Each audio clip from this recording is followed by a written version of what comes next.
Well, hi, everyone, and welcome to the Coaches Show with Matt Ridge. We're coming to you live from Brinkley Gym tonight here on the campus of Davidson-Davie Community College, and we've got a great show for you as we wind down the month of November.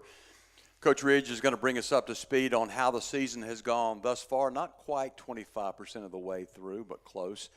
We've also got a very special guest for tonight's show. Our guest will be Jenny Varner, sitting over to our left. She is the VP of External Affairs and the Executive Director of the Davidson-Davie Foundation.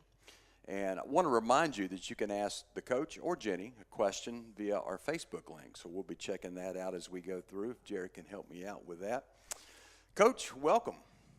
Well, it's been a few weeks, but we've had a good few weeks. We've won some close ones, and we're 7-0, which is always nice, but we've got some big-time games coming up, especially this next one against Catawba Valley Wednesday. Well, the rankings came out today. The NJCAA rankings came out, and the Storm sits at number 3 in the nation among D2 schools, number 3 in the nation. Familiar position, that top 2 or 3 we've been in for this year. You mentioned we're 7-0 early in the season. Let's talk about that 7-0 start and how the season's shaping up so far for you. Well, we've had 3 really tough games. We were very lucky to get out of Patrick Henry in Martinsville with a win a few weeks ago. We did not play up to our standards on either side of the ball. I didn't do a very good job getting the guys ready mentally for that game. Patrick Henry, I felt like for the majority of the game, played harder than us, which I took personal. We did turn it on late in the game and made enough plays to win in overtime, so I was proud that we didn't play our best but found a way to win. On the road in this league is not easy. And then, of course, the other 2 games that we squeaked out was at Fayetteville Tech, which is always a difficult place to play. So I was proud that we overcame a lot of adversity. We trailed the majority of that game as well, but we overcame a lot to come back and beat a very well-coached team in Fayetteville Tech. And then this past week, of course, we played Bryant Stratton, and they're really, really talented. They're ranked in the top 20 in the country as well, so that was a big-time win for us as well. Bryant Stratton, one of those teams that knocked off Cecil, a team that made it to the tournament last year, early this season. Scorecard, if we grade the team at this point in the season, what are some of the good things you're seeing from the team? Well, we certainly haven't peaked, and that's a good thing, and we're not supposed to peak in November, but we have found a way to win when we haven't played our best. Just last week against Wake Tech, we missed a boatload of layups. Our focus wasn't the best, and we were able to beat Wake Tech at home. And Wake Tech's typically in the upper half of our league. So that was good that we overcame a lot of adversity again and found a way to win. So we've got to continue to get better, Miles, in every area of the game for us to continue to win, because these teams that we're playing, obviously we have a bullseye on our chest, and we're going to get everybody's best shot. Just like this Wednesday, I'm sure Catawba Valley is going to come in here and play extremely hard. They're well coached. And for us to win this game, we've got to understand we've got to play at a higher level between our ears, finish shots around the basket, and block out and be sound defensively and rebound the basketball, because they're going to come in here and try to push us around. They're very physical. They're well coached. They run great stuff. So I've got to have a great 2 days, today and tomorrow, not just on the court, but in film session, getting these guys ready. Any one thing you could say for these guys sitting over here that man, you really need to focus on this? I would just say taking care of the ball. We had 25 turnovers against Wake Tech, and if we don't cut that number down, it's not going to matter. I mean, if you turn the ball over more than 10 to 15% a game, you're just handing the ball to your opponent, and you're not getting shots. So we've got to rebound the basketball, play great D, and the third thing, like I just said, is we got to quit turning the thing over. Well, I mentioned the number 3 national ranking to kick things off here. You started the season number 2, and that was before many of your players over here had even played a game in a Storm uniform. My question for you, Coach, is what kind of pressure, or is that any pressure at all on the team? Every team's different. The rankings is based on our history. Last year's team, the Javion Jones, LJs, those guys, Zy Dawkins, that are no longer here. We have a handful of guys that are on our current team that was a part of those teams, but our first-year players really had nothing to do with that ranking, especially in the preseason. But, rankings to me are goofy. They don't mean a whole lot until the very end of the season. I think it's good for recruiting and it's good for our college publicity and that sort of thing. But at the end of the day, the only ranking I care about is in March after those games in Danville. So it's nice to be ranked, it's nice to be recognized and all that, but at the end of the day, it just puts a big bullseye on your chest. Well, notice you started out the season all except maybe one game. Your starting five have been players that returned from last year. Let's talk a little bit about team chemistry now. And my question for you, Coach, is what are you seeing and finding out from the different rotations that you're putting on the court? Well, every night is different. Some nights our starters end up playing a boatload. Some nights we have guys that come off the bench and play more than the guys who start. And that's probably one area other than quit turning the ball over that we've got to work on is be more consistent. And I think that most of that is between our ears. It has nothing to do with their physical ability. It's their ability to focus on their job every single second. The game is, as you well know, it's really fast at this level. And to be able to think fast and play hard and especially smart and together is not always easy, especially when you're playing an opponent that puts a tremendous amount of pressure on you. And these teams that we've been playing have been doing that and speeding us up a little bit, which is what we normally do to our opponents. So we've got to be able to slow down, not get in a hurry, play fast, but not in a hurry, and start turning the ball over. Hard, smart, and together is my takeaway there. Couple of close contests, and you mentioned that earlier. Patrick and Henry, Fayetteville Tech, Bryan and Stratton. As a coach, do you like to see those kind of games early in the season? And those were all wins, close wins. What does that tell you about the resiliency of this team you've got? Well, the first question, we scheduled, even in October, Miles, as you well know, our scrimmage games were legit. I mean, we played some really, really high-level competition in Florida, in Georgia. These jamborees we went to, big-time Division I schools that have players that will play on TV and maybe even eventually in the NBA or overseas professionally. So our kids played really well in the preseason, and at times we've played at a high level during the regular season as well. But, I mean, it helps me as a coach understand what I need to do better to help these guys play at a higher level because we've played some good competition. We have been tested early, so it helps me know what to focus on in practice and in film session to get these kids to play hard, smart, and together consistently is the key word. So coming in, Ty Kusser saying, how you doing, Coach? Hey, Ty. Again, we're tracking on Facebook, so if you'd like to ask the coach a question or just make a comment, feel free to do that. Now, throughout most of the year, you guys are playing 2, sometimes 3 times a week.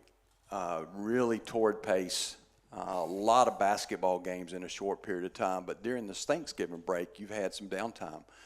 How do you keep the players game ready, and how have you kept the players game ready during this 8-day stretch with no basketball games? Well, we gave them 2 days off. We gave them Wednesday and obviously Thanksgiving Day off. We had practice Friday evening. I was on the road recruiting with Coach Allen, but Coach Tripp ran practice Friday evening, and then, of course, Saturday morning we turned around and had a pretty good practice. And then we gave them Sunday off yesterday, and today we were back at it. So 3 out of the last 4 days we've practiced, and today we had a good film session in preparation for Wednesday's game. But the guys, they love it. They eat, sleep, and drink it.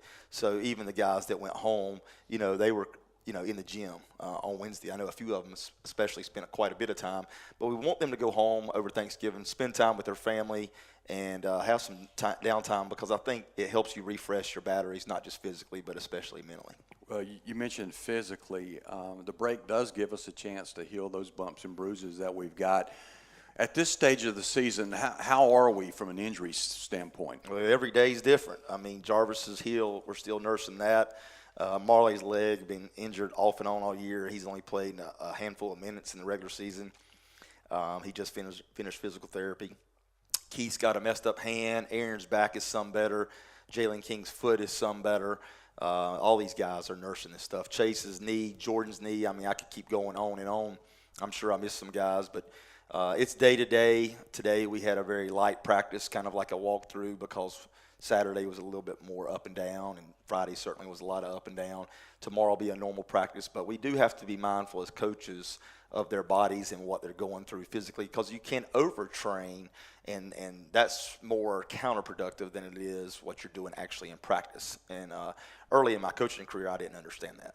I mean, I was on them 24/7. And the older I've gotten, the more important it is, I think it is for the guys to have not necessarily downtime, but you don't want to pound them every single day and wear their body down, especially when they're already, dealing with injuries. Yeah. Well, you and Coach Josh Allen, who's back for his 5th year, have some help this year. You were able to bring on another assistant coach, David Tripp, who's a former player here. Talk a little bit about how Coach Tripp has kind of integrated himself into what you guys are doing. Well, number one, he's on the road recruiting right now. He's at a high school practice. He relates to this group really well. I think he's been in their shoes. He's gone through what is to be like a student athlete here at the college. He excelled not just on the court here and got a full scholarship, but he got his associate's degree. He went on and got his 4-year degree paid for through using basketball as a vehicle to do that, which is what every one of these guys is aspiring to do. And then he went on and got his master's degree. So he was a no-brainer to bring back out when he said he was interested in coming here to coach. He's been a huge asset in every area of the program, from recruiting like tonight to relating to these guys, pull them aside one-on-one when I'm on their butt about whatever it is, and building them up and letting them understand I'm just trying to help them get better, not just on the court, but as a person. And he's been through it. He's had a lot of success from coming here, not just in terms of basketball, but helping him achieve the things he wants to outside of basketball. So I think his perspective, more than anything, has been good for our guys to hear. Recruiting never ends, does it? If you want to keep winning. Hey, there you go. We talked earlier, Coach, about winning those close conference games to start the season. And, it's really a great example top to bottom of how competitive Region 10 basketball has become. Talk about some of the teams and the strength of the conference that we've got this year. Well, Catawba Valley's undefeated in the conference play, which we play them Wednesday. Lewisburg's undefeated in conference play. Pitt hasn't played a conference game, but we play them first or maybe second or third game back after the Christmas break. All 3 of those teams are really talented, and they're undefeated. They haven't had any losses. And then, of course, you got Bryant Stratton and Fayetteville Tech with 1 loss, and they are both certainly talented enough and well-coached enough to beat anybody in our league. So I believe that's 5 teams I just mentioned that could beat anybody on any given night. And then you got Southwest Virginia, who has been averaging over 100 points a game. They're much improved. They got a 6'6" kid from the Bahamas that's as good as anybody in our league. Wake Tech obviously is talented. And then, from top to bottom, anybody could really beat anybody. You can't take a night off mentally thinking that this is going to be an easy win, because it's not. There's teams in our league the last few years, the Bryant Strattons, the Fayetteville Techs, that could have won games in Danville. So we've got to bring our A game every night. Well, to your point, Bryan and Stratton and both Pitt have beaten Cecil earlier this year, and Cecil was a team that made it, to Danville last year. So, yeah, top to bottom, this is really tough conference. You guys, Patrick Henry took you guys to the brink, the beginning of the year. So, it's going to be a fun year, I think. Miles, we're 5-0 right now, but a few possessions here and there, we could be 2-3. Yep. We could be sitting here with 3 losses if we didn't finish those games strong. So, I'm proud that we're 5-0, but there's a lot of yellow flags. I wouldn't say the red flags, but there were yellow flags, and I heard Hubert Davis say that about 2 weeks ago. Yep. And this past weekend, some of those yellow flags turned into losses. So I hope our guys do understand that if you get the big head and you get, thinking that you've arrived, that's when somebody's going to humble you. So you got to stay humble regardless of how much success you're having, and keep getting better. Get in the gym outside of practice. Get in your notebook and your synergy, and make sure you're well prepared for every night. Well, recently, Coach, you were recognized for earning your 400th win as a head coach for this program. Your record's now 403-80. That's almost an 84%, 83.5% winning percentage. Phenomenal. What are your thoughts on that accomplishment, and how did you and the guys celebrate, or did you? Well, my wife had a cake, after the game. She did that on the 300th and 200th and maybe the 100th. That's been a long time ago, though. But number one, it just means I've been here a long time, and I've had a lot of really good players, a lot. Those 403 wins are not my wins. They're the players' wins. They're my assistants' wins. They're this college's wins, the foundation's wins. There's so many people that go into those 403 wins behind the scenes that, like a Jenny Varner, that, you know, most people don't even realize how much they help our basketball program. And I mean that sincerely. I'm not just trying to be humble. I mean that. I mean, the amount of time you put in just preparing for tonight. I mean, just on and on and on.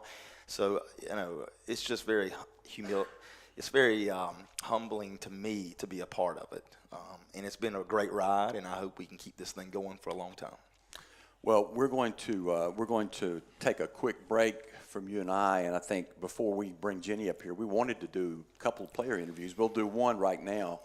And who we're going to do, Aaron? Yeah, Aaron Ross is a third-year Ross. player. So let's bring old Aaron up. If you will, walk around here, Aaron. Aaron's been here for 3 years, been a part of back-to-back regular season championships, back-to-back Region 10 tournament championships, and back-to-back national runner-ups. So he's been a part of a lot of success here. So you've been a part of a lot of those 403 wins that coaches got. You played high school ball, I think, at Northwood, right? Yes, sir. And now you and Coach Ridge have a couple of things in common. yes. You both lost high school state finals, right? Yes, sir. He had led for you at Northwood. You both have lost two national championships. Yeah. That's not so. Those are things in common, but you want to change that, don't you?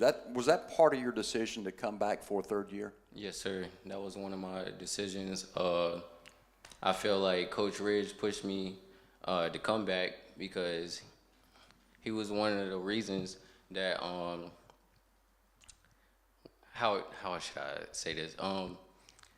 He was a big influence.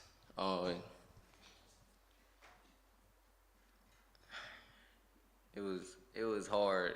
That was one of the top schools I wanted to go to, but in my heart, I knew Coach Ridge is going to get me to where I wanted to be at the highest level, D1.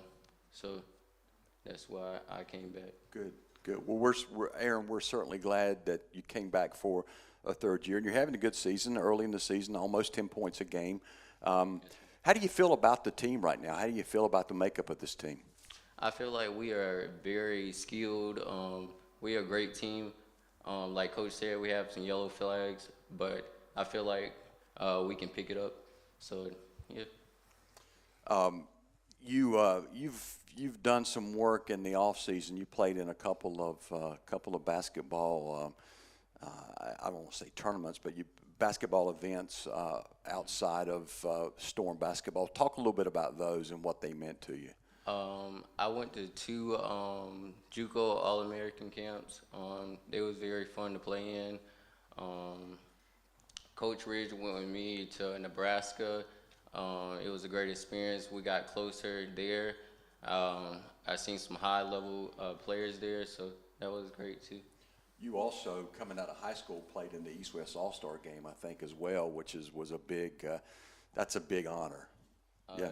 I didn't get to play because of COVID. Oh, okay. Yes, But you were nominated for the team, right? Yes, sir. Okay, that talks to your athletic ability.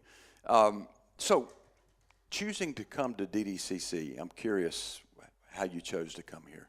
I wanted to be a part of a winning program. I was a part of one, so I wanted to build on to that. So that's the main reason.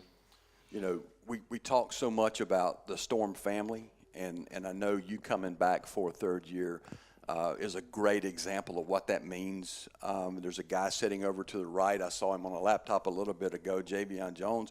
He's not even on the team anymore, and he still comes back, so it's always family here. You feel that, don't you? Yes, sir. I felt like God led me here because Coach Ridge, he's a big God fan, so that's one reason too. Your goal for the season, for this team, what is it? To win the national championship. And I think you guys can very well do that. What about after college here at Davidson-Davie? What do you want to do? Move on to a 4-year and get my business degree. Sounds good. Coach, any questions Well, for Aaron? I was going to say, Aaron had a scholarship to Winston-Salem State last year and turned that down, and he already had his associate's degree to come back for a third year, which COVID allowed him to come back for a third year. Normally kids can only play 2 years in junior college, so it's remarkable that he turned that down and wanted to come back for a third year, and when he already had his associate's degree. So now he'll leave here with 2 degrees and hopefully have a lot more options than maybe just one for next year, and I think that's very doable.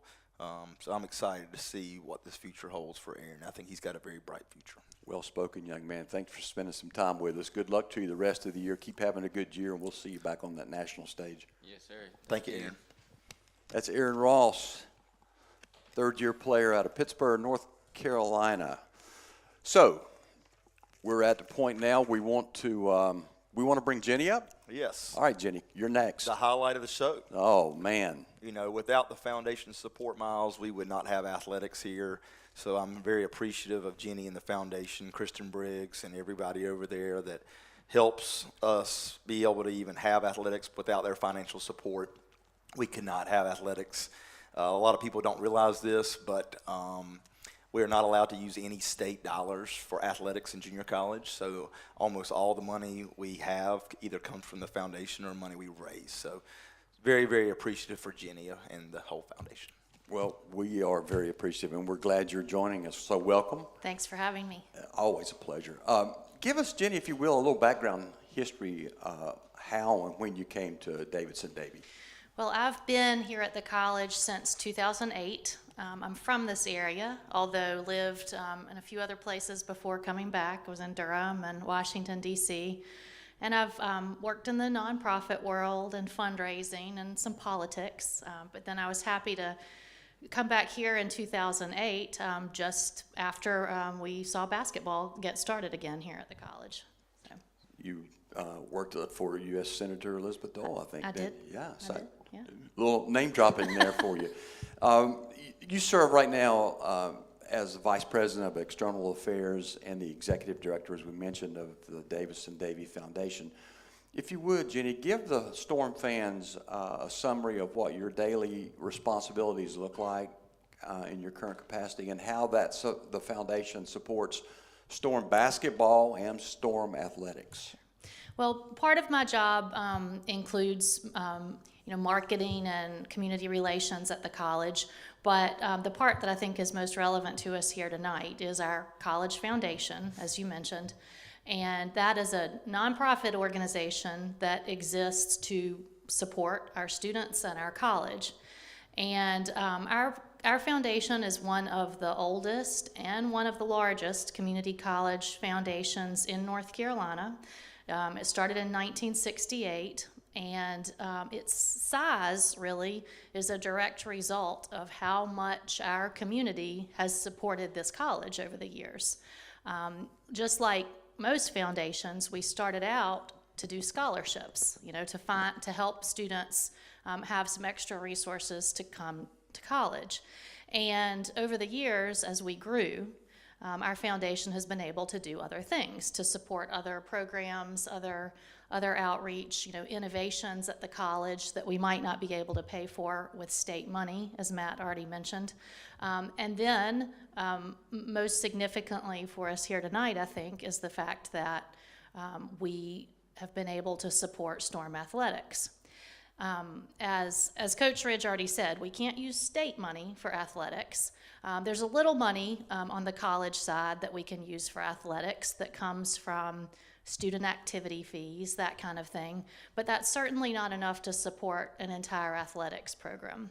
So when the college decided it would like to have an athletics program here, the foundation got on board and said, yes, we will support athletics every single year. And that was with money the foundation already had. So it was coming from donors who had supported this college and its students over the years, and they were making it possible for us to have an athletics program. Now, in recent years, thanks to Coach Ridge, and especially since he's become athletics director, we have had a lot of support from donors who are specifically giving to support athletics, not just giving to the foundation in general, but they really want to see our athletics programs grow. And that includes our women's volleyball team, our golf team, and of course our basketball team. So we have gotten to the point now where we are able to support athletics with those dollars. And you know what that means when we have to support athletics, that's, you know, not just supporting coaches' salaries, it's supporting travel to away games, it's supporting uniforms and equipment, it's supporting those trips to Danville, Illinois, which we're happy to do, but, you know, it is a long way to Danville, so it does cost money, and we've got a lot of donors who have been willing to help us do those things. We love those trips to Danville. We're going to love the one this year as well. For our Storm audience out there, what are some ways if folks are interested, how can they participate or invest in DDCC and our students through the foundation? Well, we have a lot of different opportunities if people want to get really specific. You know, one thing that we've been able to do since we became D2 is offer some scholarship money to students. And so we have a lot of donors who are interested in supporting scholarships. We have donors who will give specifically for equipment, or we have donors who say, hey, you know, I just want to support athletics. Where can I send a check? And, you know, any of those ways work. And Coach Ridge can always help donors, you know, direct their gifts to us. They can come by mail or they can come online, Davidson-Davie Foundation.org. For prospective students listening and looking to further their education or their career, what advice would you give them, and what would you say Davidson-Davie Community College has to offer them? So before I came here tonight, I stopped for some Lexington barbecue, and when I rolled down my window to order, the server who came out to my car, he saw my shirt. And he said, oh, well, so do you actually work at the college? And I said, yeah, I do. And he said, oh, I'm in my first semester. He had a big grin on his face. He said, I'm having a great semester. And I asked him what classes he was taking. He's taking some general math and English and that kind of thing. He's not exactly sure what programs he's most interested in yet, but he said he's having such a great time here on campus.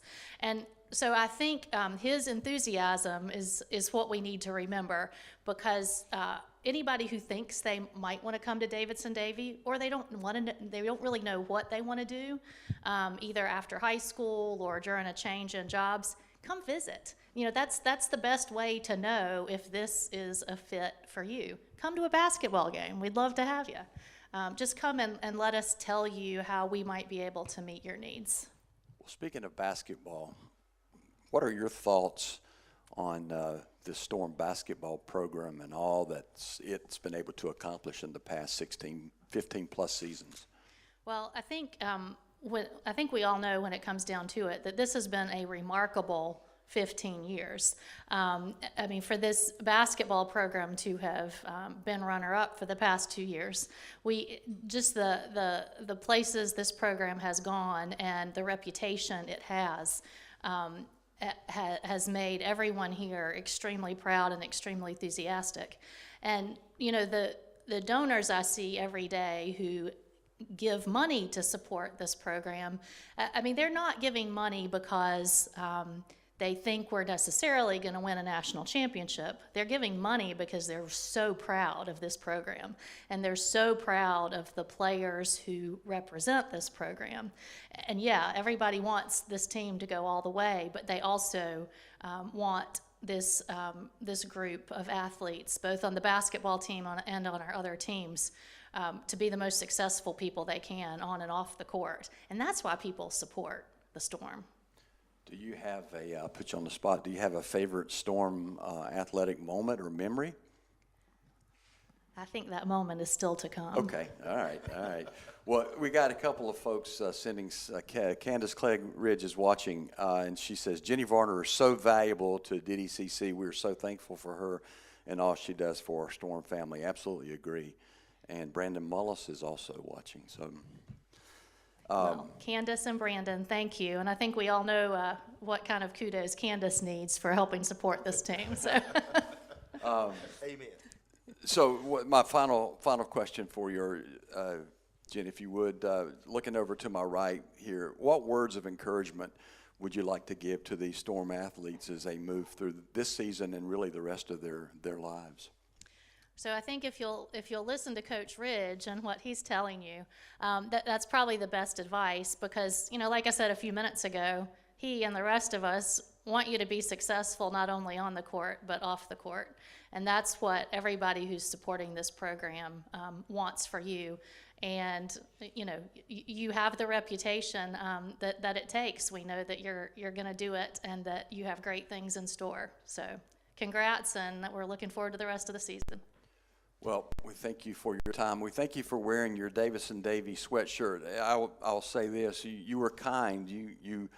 So Jenny is a Duke graduate, and Matt over here is Carolina, and I'm kind of separating the two. But you guys get along great, right? We do, but sometimes we have some interesting conversations. She wore her storm blue tonight, not Duke blue. Okay. So it looks good on her. Well, thank you for spending time with us and Thank for you. the work that you do. Thanks We for do having me. appreciate you so much. That's Jenny Varner, the VP of External Affairs and the Executive Director of the Davidson-Davie Foundation, and we certainly appreciate Jenny and the time she spent with us and the work she does. Is very, very valuable. All right, so we're going to talk a little bit about family. How about that? I love Is that good? Yeah. Other than Christ, that's the most important thing to me. One of the benefits that you get for playing for an elite program like you've got here at Davidson-Davie is that it gives these young men a lot of exposure, potentially the opportunity to further their education and their playing career, right? By getting full scholarships to a four-year school. And we've got a lot of examples. We're blessed with several former Storm players right now playing at four-year schools. Talk a little bit about those guys. One of them is in here tonight. Talk a little bit about those guys, where they're at, and how they're doing.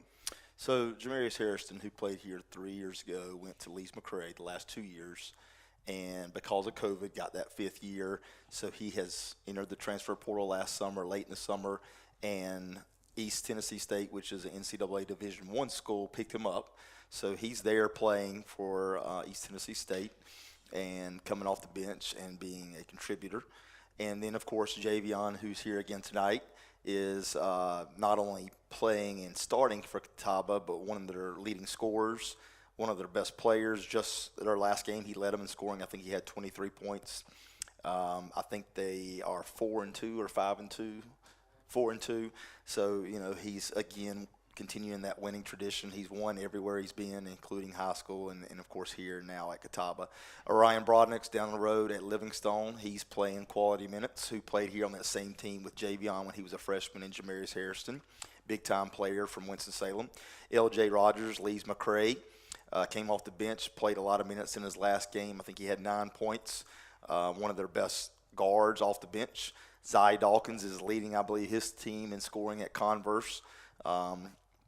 You know, I mean, Zy has gone in right immediately and starting and playing big-time minutes, and I think he's leading them in scoring. And then Tim Bullware is one of the best players at Greensboro College, and he's had some big-time games for them where he's hit 4 and 5 threes, led them in rebounding. So all these guys are playing big-time minutes. It's not just that they're getting their education for free, which is the most important thing, but they're playing. I mean, they're actually in the rotation, every single one of them playing a lot of minutes, and in most cases, they're either starting or one of the first subs off the bench, which makes me proud as a coach that they're not just there, that they're actually contributing. 15.7 points a ball game for Javion over there. He leads his team. You mentioned Dawkins at 12.2, Bullware 14.3. The thing, you mentioned it about Tim, he's shooting 53% from beyond the arc. Well, you know, he got better and better every year here. I would have taken some of those threes, you know, last year in the tournament. In the finals, he was our best three-point shooter. He was 4 of 4 from 3. But he just continues to get better and better and better no matter where he's at.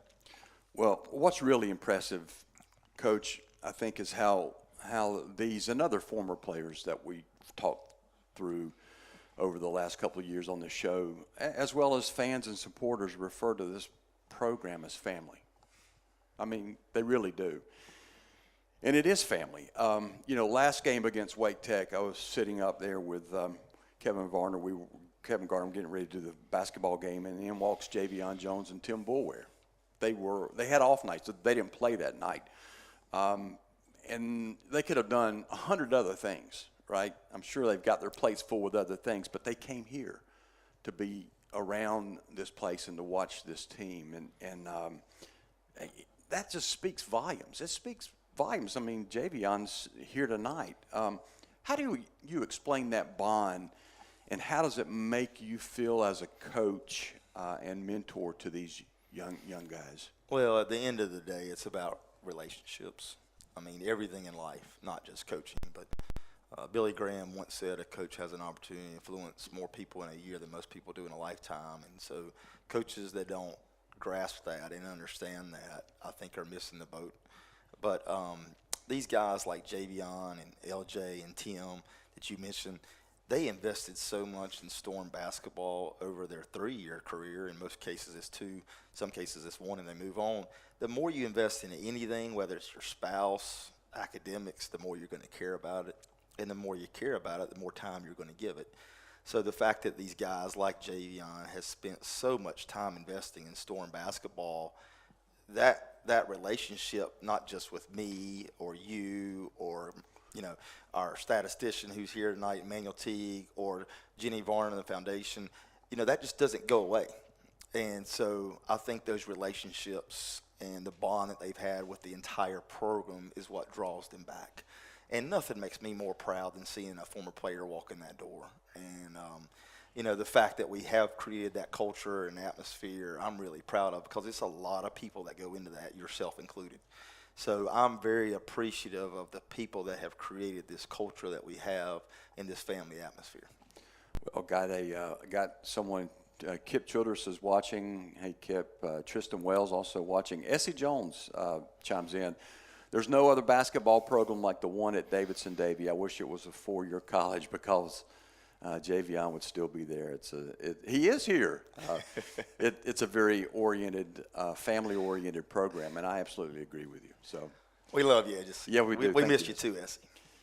Okay, so quickly we'll talk about our next game. It's Wednesday night here at Brinkley at 7 o'clock against the Red Hawks of Catawba Valley. They're 1-0, as you mentioned earlier, in conference play, and they've played a couple of opponents. They beat Central Carolina, and they defeated Johnston Community College. Tell us a little bit about what kind of team we'll be facing against the Red Hawks. Well, a good friend of mine who's listening online rode with me Wednesday to scout them. They played Caldwell, so I got to see them live. They play incredibly hard. A typical Brian Garmuth team, well coached. They're going to be probably the most physical team we play all year until we get to Danville, hopefully, knock on wood. They're not going to back down. They're going to push us in the back to get rebounds. They're going to kick the ball at the sideline. They're going to be really physical on their screens. They're a hard team to prepare for, because it's hard to simulate that. So we've talked a lot about it. We've shown film. We've done some things in practice to prepare them for that the last few days, and tomorrow, of course, we'll do the same. But when those lights come on 7 o'clock Wednesday night, we're going to have to be the more physical team. We're going to have to play with more of a sense of urgency on both sides of the ball. And like I said earlier, we got to value the ball. We can't turn it over. Well, I don't like to jump too far ahead, but we do have another game coming up on December 3rd at Southwest Virginia. That's on the road. Now, they're 1-1 in the conference. They defeated GTCC, I think, and they lost to Lewisburg. What can you tell us about the matchup we'll be facing against the Flying Eagles on December 3rd? Well, that's Coach Tripp's scout, but I've watched them a little bit. They've got one of the best players in our league in number 23, a kid from the Bahamas that was playing at a prep school in South Carolina last year. I had no idea about him or how to recruit him. I mean, he's a big-time player. He shoots it. He plays way above the rim. He plays really hard. And then they've got a bunch of shooters that can shoot it from deep. So that's going to be an interesting game, especially after, hopefully, on Wednesday night, we're able to hopefully overcome, a very difficult team in which to play in Catawba Valley. So we've got to have a big week in our preparation and for these two games, because neither one of them is going to be a gimme, certainly. Okay, so we've got we're going to do another player. You want to do another player? Well, I thought since the best statistician in the country walked through the door, it might be good to get Emmanuel Teague up here. What do you think? I'm good with Manuel. Manuel. Yeah, Manuel, come on up, Manuel. Come on up. He does a lot for this program. I mean, him and his family have put a lot of time, sweat, and even he's donated money. So I cannot be more appreciative of all the things he does behind the scenes, because when the game's over, as you well know, he doesn't just go home. He enters the stats to the website. He sends out an email to all the area media with the stats, and of course he emails myself. So he gets us stat sheets at halftime, which helps us make adjustments and decisions as coaches. So Miles Teague, the best statistician of all JUCO.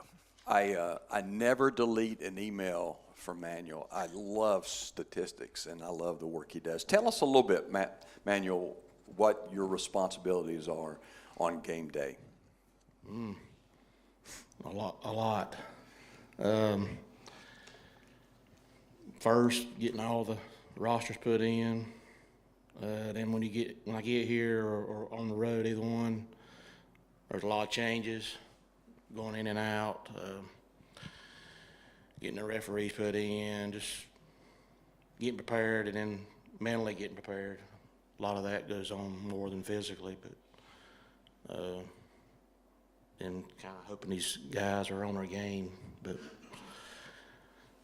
Do you after you enter all the stats and send them, do you go in and actually look at them and kind of digest them a little bit?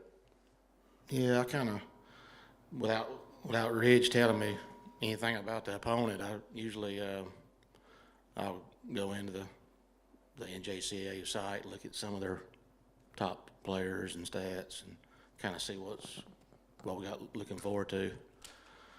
Statistics can tell you a lot. I'll tell you how I use them. I use them to do my game sheets, but I use them. I go in and I'll dissect the game. I'll look at the game after the game. I'll look at your stats and kind of review in my mind the game, and then I'll look at the season to date stats. And you can look at statistics and almost map out how games flow.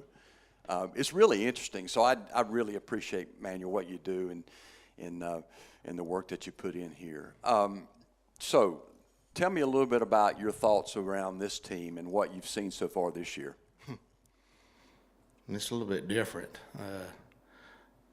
I've told Coach that we're deeper than any of the other two teams that's gone to Danville. But like he said, we got some yellow flags, but it's still early.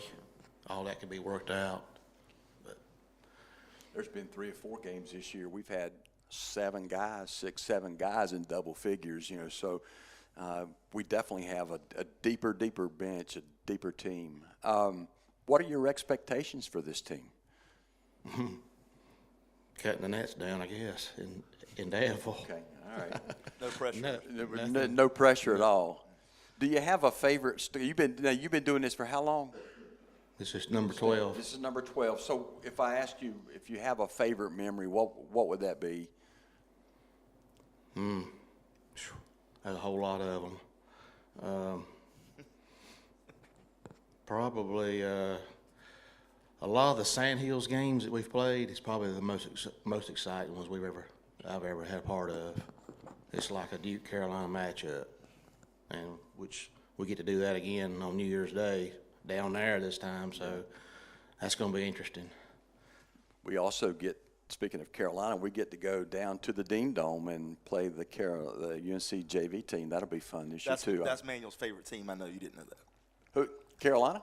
Okay. I think he likes that darker shade. I was going to say he mentioned like Dr. Varner. all right. So if I put you on the spot here, any favorite player that you've had over the years? Not really. No. There's been a bunch of them. All right. We talked a lot about family here tonight, and you are definitely part of this.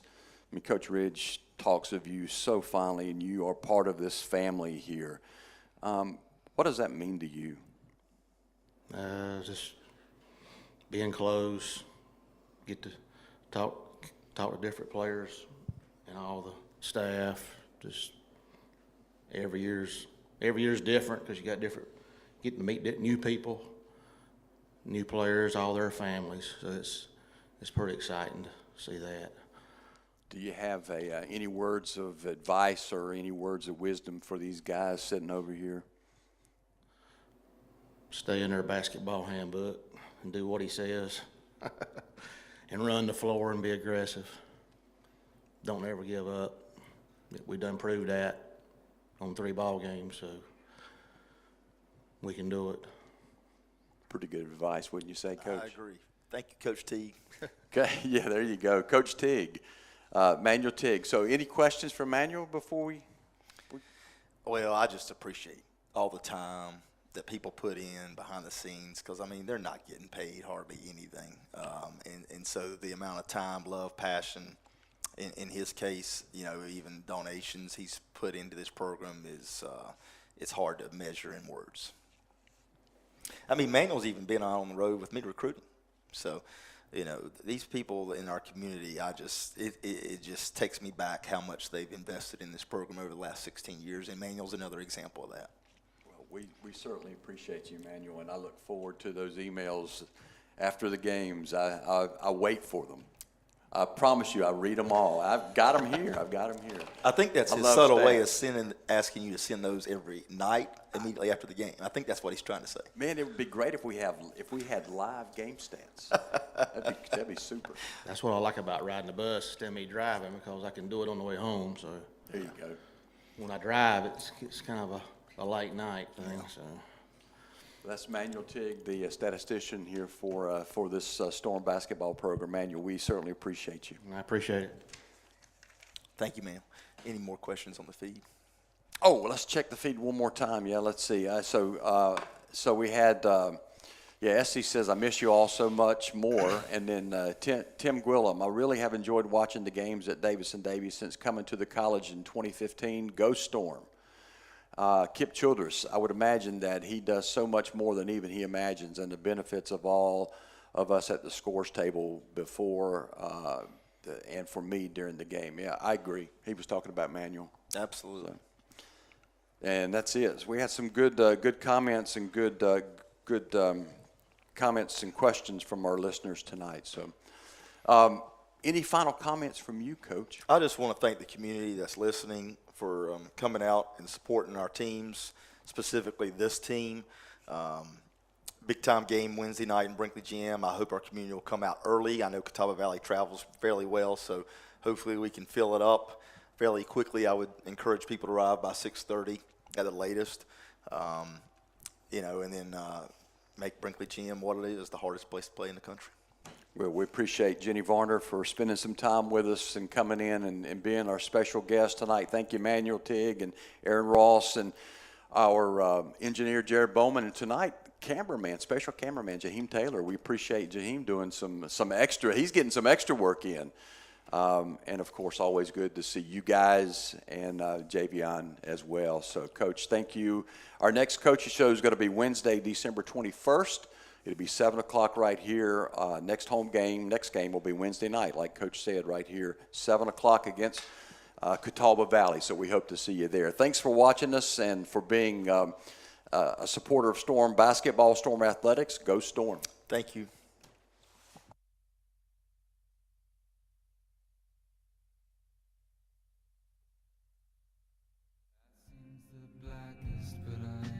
Guess it's the soonest, but there in the clearing I know you'll be wearing your young aching smile and waving your hand. Can't go Yeah, with thanks my for- heart when I can't feel what's in it. I thought you'd come over, but for some reason you didn't glide.